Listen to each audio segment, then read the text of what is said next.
Hello, my friends. Assalamu alaikum. Just hear this first and then I will read something.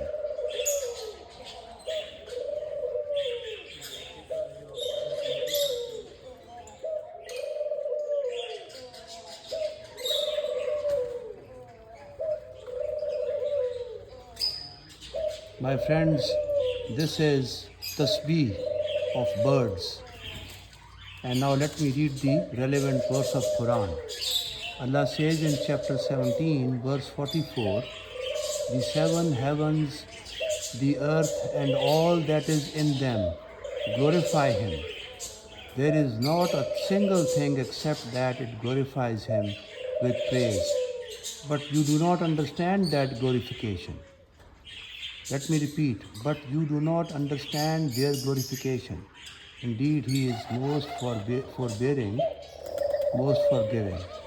So, my friends, I wish we understood their glorification. Now, listen to this again, little bit, please.